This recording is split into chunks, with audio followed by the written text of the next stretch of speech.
Salut! Alors, cet été est dominé par le sport, les Jeux olympiques, le championnat du foot, le Tour de France. En effet, l'éco-jogging n'est pas uniquement un langage non-verbal fidèle au langage primaire de la nature, mais l'éco-jogging est également un sport, une activité sportive. Depuis 300 jours, moi j'ai couru 2500 km, j'ai ramassé 5 tonnes de déchets et j'ai perdu 10 kilos. J'ai perdu 10 kilos pendant ces 300 derniers jours. Mon cardiologue était content, mon cœur me remercie. En effet, le sport, notamment l'éco-jogging, est bénéfique pour notre corps, pour notre cœur, pour notre respiration et pour notre esprit. Or, j'aimerais également vous parler d'autre chose, parce que je vous ai parlé dans une vidéo précédente de la pollution numérique et ces derniers jours, je n'avais pas d'accès à Internet parce que la connexion était très faible chez moi. Or, un technicien est intervenu et on s'est rendu compte qu'il y avait un nid de fourmis dans la boîte Internet au début de ma rue qui était installé. Un nid de fourmis dans la boîte Internet, un nid de fourmis qui empêche en fait la connexion Internet. Je trouve ça quand même formidable. C'est la nature qui reprend ces droits ici. Et l'éco-jogger aussi, il contribue à cette reprise des droits de la nature, pas uniquement parce qu'il ramasse les déchets, mais également parce qu'il fait ce sport, parce qu'il bouge son corps et parce que ce sport, l'éco-jogging, est bénéfique pour son corps. Ce qui est bon pour la nature est également pour l'être humain. Et c'est pour ça que je vais continuer ce sport, ce éco-jogging, aujourd'hui, qui est à la fois un sport et une expression primaire de la nature, une expression artistique. C'est parti pour aujourd'hui, on y va, on va ramasser des déchets, on va boucher notre corps et notre cœur, notre respiration, notre corps, notre esprit nous remerciera. On y va, c'est parti.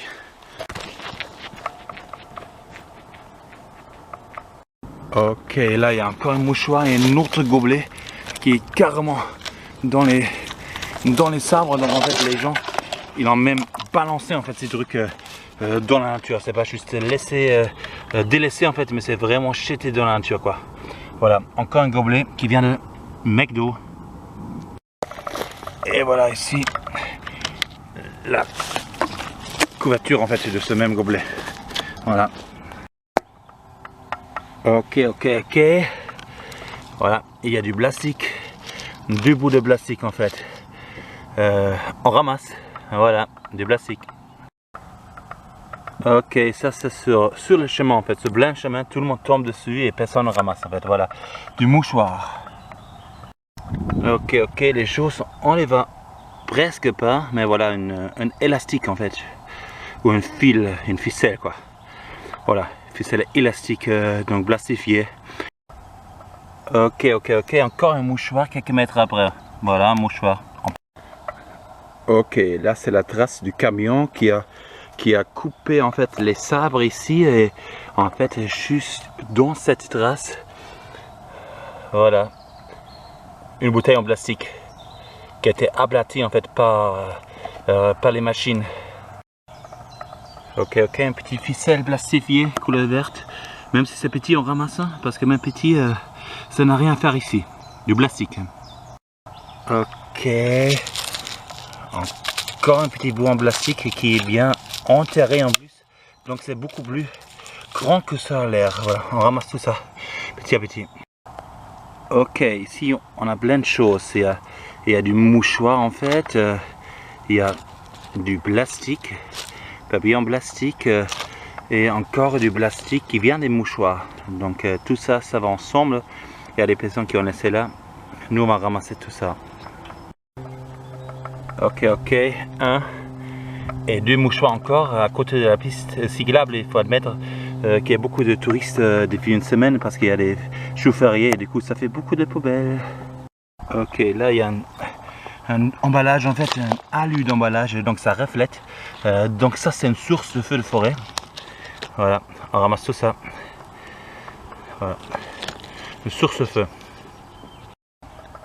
Ok, c'est un grand truc en papier plastifié Ça vient d'une pas d'attraction pour touristes.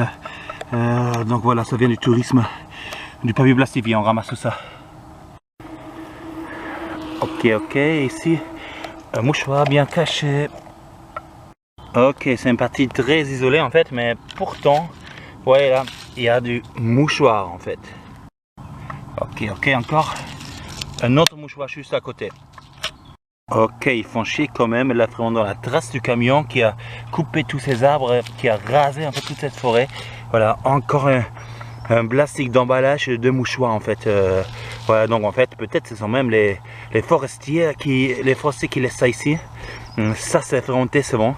Bah, moi en tout cas je ramasse ça. Voilà, et j'espère que vous aussi vous allez ramasser ces choses.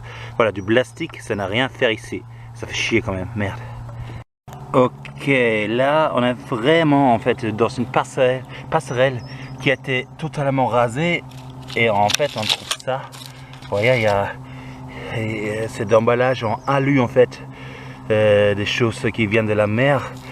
Alu, ça veut dire ça reflète en fait. Donc ça c'est une source de feu. C'est une source de feu de forêt. Ici en fait dans cette passerelle qui est toute sèche. C'est quand même dangereux, merde. Source de feu. D'accord, et un peu plus loin en fait le plastique qui va avec, l'emballage des mouchoirs. On ramasse tout ça, ça n'a rien à faire ici. Et, ok, ça continue encore du plastique des mouchoirs. Ce qui est vraiment décevant, c'est je suis en fait sur un chemin qui est totalement isolé. Il y a presque personne qui passe pas ici. C'est pas comme sur la piste cyclable pour tous ces touristes. Non, ici il n'y a personne. Et pourtant il y a toutes ces choses. Donc en fait il y a des humains partout, il y a du déchet partout, il y a des connards de partout en fait qui jettent des choses de partout. C'est juste pas possible. Ok, encore un mini bout de plastique. Du plastique couleur bleue.